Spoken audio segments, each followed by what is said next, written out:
மின்மினி தமிழர்களுக்காகவே வந்தாச்சு முதல் hyperlocal social media app. உடனே டவுன்லோட் பண்ணுங்க.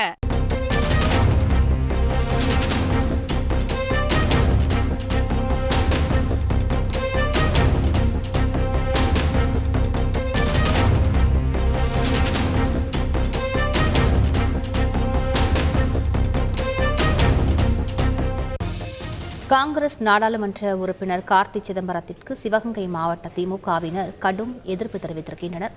முழு விவரங்களை செய்தியாளர் ரமேஷிடம் கேட்கலாம். ரமேஷ், வணக்கம். இந்த எதிர்ப்புக்கு என்ன காரணமாக சொல்லப்படுகிறது? அவர்கள் எப்படி தங்களுடைய எதிர்ப்பை வெளிப்படுத்தினர்? முழு விவரங்கள்.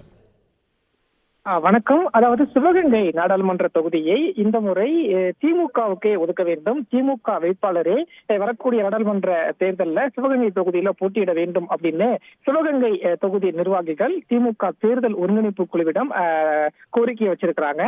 அதே மாதிரி இப்போ சிவகங்கை எம்பியா இருக்கக்கூடிய கார்த்திக் சிதம்பரத்துக்கும் கடுமையான எதிர்ப்பை தெரிவிச்சிருக்கிறாங்க.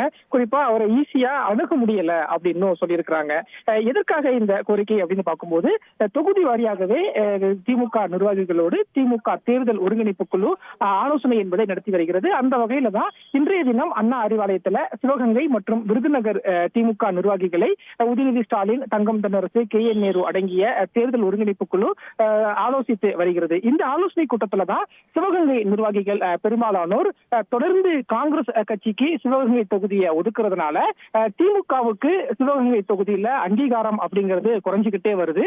எனவே வரக்கூடிய 2024 நாடாளுமன்ற தேர்தலில் சிவகங்கை தொகுதியில் திமுக தரப்புல இருந்து ஒரு வேட்பாளரை நிறுத்த வேண்டும் அப்படின்னு சொன்னது மட்டும் அல்லாம கார்த்திக் சிதம்பரத்துக்கும் ஒரு கடுமையான எதிர்ப்பை தெரிவிச்சிருப்பது அரசியல் ரீதியாகவும் முக்கியத்துவம் வாய்ந்த ஒன்றாக பார்க்கப்படுகிறது. சிவகங்கை மட்டும் இல்லாம விருதுநகர் தொகுதியையும் திமுக வேட்பாளருக்கே ஒதுக்க வேண்டும் அப்படின்னு விருதுநகர் நிர்வாகியும் கோரிக்கை வச்சிருக்கிறாங்க. குறிப்பா வரக்கூடிய இந்த நாடாளுமன்ற தேர்தலில் காங்கிரஸ் போட்டியிட்ட ஒரு சில தொகுதிகளில் திமுக நேரடியா போட்டியிடுவதற்கு விருப்பம் தெரிவித்து வரக்கூடிய சூழல்ல இந்த சிவகங்கை விருதுநகர்ல இது மாற்றம் இருக்குமா, மீண்டும் அங்க திமுக போட்டியிடுமா அல்லது காங்கிரசுக்கே மீண்டும் ஒதுக்குமா என்ற எதிர்பார்ப்பும் அதிகரித்திருக்கிறது. முழு விவரங்களுக்கு நன்றி ரமேஷ்.